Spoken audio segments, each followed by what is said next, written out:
Hindi namin din-discount yung possibility, pero sa ngayon, pinipilit naman talaga natin na mapabilis at matapos, no, ma-expedited proseso. In fact, just earlier this afternoon, in-announce na rin ng Clerk of Court, I'm sure upon consulting both the defense and the prosecution, that pati yung Article 2, kasi ngayon isang table lang yung marking ng Article 2, magiging dalawang table na, no, for tomorrow.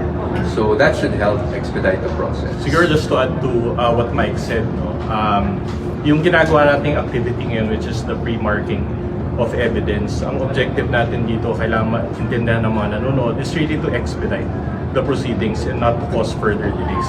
So although it's appearing that it's taking time, that remains to be objective of this activity. Pero attorney, sabi po ng prosecution, cause of delay daw po sa marking of exhibits, yung defense team dahil kulang daw po sa lawyer's reactions.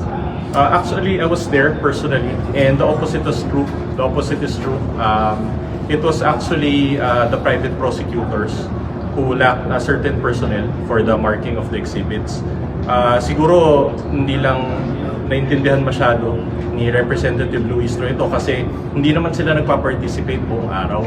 No? So they just appear in the morning and then they leave, and then they leave the rest of the task to the private prosecutors who are handling the case. So siguro we are in the best position to deny that claim, and we are saying now that we are not undermanned and we are complying with all the directives by the impeachment court. Precisely anong kulang ng prosec, sir? Sorry. Yung claim na undermanned, we never experienced that. I think it was one of the private prosecutors, yung firms that claimed that.